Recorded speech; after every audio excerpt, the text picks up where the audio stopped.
I've been thinking about my doorbell. When you gonna ring it? When you gonna ring it? Yeah, I've been thinking about my doorbell. Oh well. I'll do that again. I record it. 12 days to her birthday. Hey guys, welcome to another. Oh wait, hold on. That's not how I do that now. Hold on. Hi, I'm Matt Gholson, and welcome to another insane budget photography. And today we're looking at the Canon 1D Classic, Canon's first pro digital SLR. It's a freaking thing that belongs in a museum. It's like 17 years old, and I'm going to use it to take some pictures. We're heading towards Carbondale, maybe going to check out some, I don't know, bird photography locations, because this is a camera for taking pictures of stuff that's going to move around, you know, sports and action. It's not really for landscape, but it does a pretty good job just to shoot pictures of people as you drive by going down the road, so that's what I'm using it for right now. I was blown away by the sharpness and how in focus these images are of this graffiti as I drove by the bridge. It was able to snap off 3 or 4 shots as we went by at 70 miles an hour, and they're all in focus. It did better at focusing on things flying by beside us than it does at things coming towards us. I did get a great shot of this bird. This is zoomed in quite a bit, and I got a great shot of this bird as it flew across the highway. Aiming at something on the side of the road, kind of as you went by, you got pretty sharp, great results. I was really impressed by how sharp this guy was in focus as we drove by. As far as finding birds to take pictures of, we had very little luck. We found a bunch of ducks on the side of a lake, and they were just kind of all standing around, and it was really cold and windy, and we just really didn't feel like standing there in the cold wind and taking pictures of these ducks that just stood around. So we drove around, did see a fire truck, but that was about it. Alright guys, so the Canon 1D is primarily a camera for taking pictures of things that move, action, wildlife, sports, and stuff like that. And honestly, you know, I don't take that many pictures of things that move. So I have to get Shauna to come riding by on the bike so I can take her picture. Now what makes this camera so effective at taking pictures of things that move is that it has an incredibly fast servo autofocus and can shoot 8.5 frames per second. So if Shauna comes up the alley here, I'm going to be shooting her. Wow, 8.5 frames per second.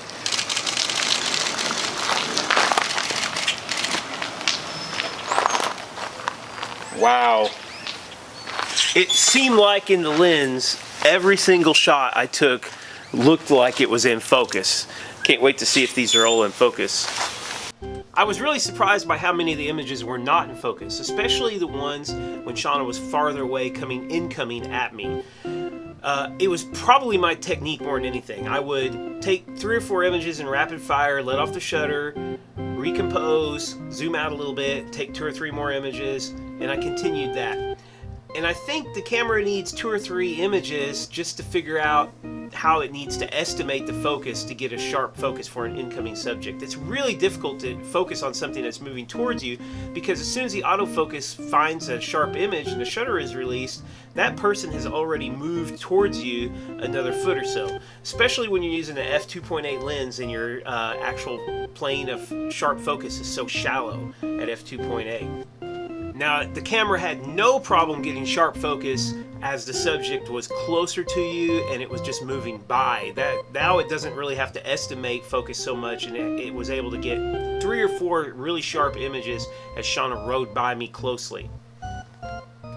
Since I didn't want Shauna to have all the fun, I hopped on the bike and I gave her the camera and I gave her slightly different instructions. I changed the f-stop to 3.2 so we'd have a little bit more area of focus to play with. And then I also said, this time just hold the button down as I come across, just keep me in the frame and just hold the button down and see what the camera does. This was actually way more successful than my technique. Almost every one of her images was sharp, as you can see in this playback. I realized just how beautiful the light was, so I got Shauna to pose for a couple images for me.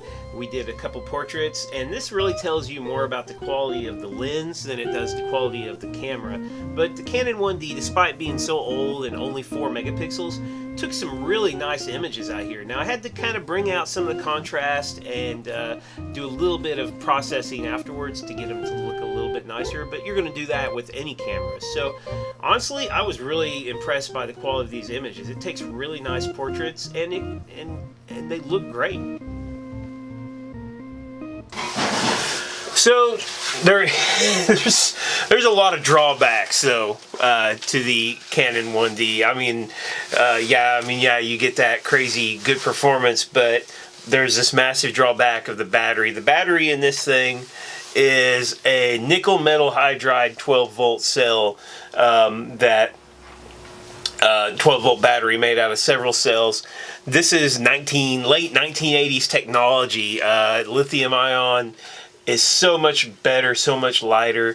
The combination of this lens, this battery on the Canon 1D, it's like you couldn't really hold this camera and shoot pictures with it for very long. I'm not sure the weight. I'll weigh it later and tell you, but it's probably like 5 or 6 pounds, which is, yeah, I mean, it's fine for a few minutes, but after a while it's going to be really annoying. Another issue is charging the battery. I didn't get a battery charger with this, and last time I checked, the battery charger for this camera was worth about the same amount as the camera. So I got this camera for like, I think about $150. It's got a crack inside the prism. You can't see it. You can't see the crack. When you shoot pictures, you'd never know it's there. But if you hold it out and look inside there, you can see a crack. I think I got this in like 2007, and it had that crack. At that point, it was 6 years old, but they typically sold for around $400. And this one is beat all the heck. Was missing one of the covers. It didn't come with a battery, it didn't come with a battery charger, and I was able to get it for like $150. So I bought some aftermarket batteries, and I was able to charge them by just plugging them up to my hobby RC car charger, which will charge just about anything. And I just clip some banana clips, clip banana clips onto the terminals here, and I'm able to charge them. So that works pretty good. But lo and behold, when I installed the battery back in the camera, even though the battery's fully charged, the camera didn't come on. So I fixed that problem. It took me a long time to figure out how to fix it. Eventually what I realized was that the aftermarket Chinese batteries that cost like $15 for this thing, they don't have end caps on them that push the battery far enough into the camera to make contact. So there's a couple things you can do to fix this. You can go online and you can buy Canon old worn out batteries, pretty cheap, that have the real actual Canon end cap on it, and you can put that end cap on.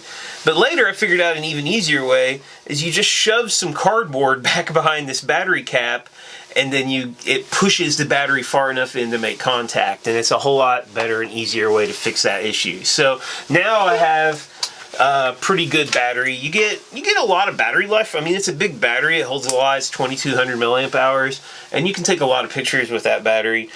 And you know, so yeah. So let's see. Other drawbacks. Well, 4.8 megapixels.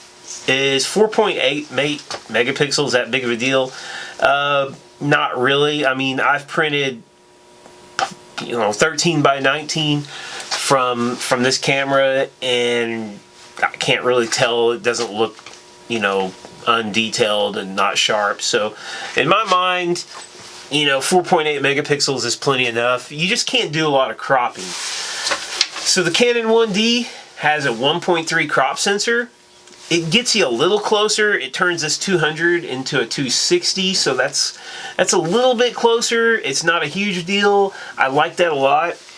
And noise performance. This is going to be nothing like a modern camera. At 200, it looks great. At 400 it looks good. At 800 you start to see the noise. At 1600 there's quite a bit of noise. The camera goes to 3200 if you expand it. You have to go into the custom menus and expand it, and you can go into 3200. But it looks terrible. You get this banding across the image, you get these lines of noise, and it's really unusable. So even at 1600 you can get that. So ISO 800 is pretty decent. So it's really hard for me to recommend the Canon 1D as an insane budget buy unless you are truly on a real insane budget. You can get one of these cameras dirt cheap now on eBay. You might be able to find one with some batteries and with some chargers, but batteries and chargers are going to be an issue for you with this camera. Image quality is fine if you're shooting outdoors, you have good light, and the autofocus system is going to blow away you know, a newer lower end camera if you have a lens that's fast enough to be driven at the speeds this can take pictures. Otherwise, why bother? I struggled for years with this camera. It's very hard to operate compared, or different to operate compared to my other Canon cameras. It has no lever, no dials. You have to push buttons in and turn the control dials. So like if you want to change the mode, you hold down the mode button and then you spin the top dial to change the mode it's in. If you're on an extreme budget and you want an action camera for sports, outdoors, you're gonna have good light, then yeah, 1D Mark I might be your go-to camera. But honestly, this is probably one that I would leave in the dustbin if I were you, unless you can get it for almost nothing and with some batteries and chargers. It's probably not worth having.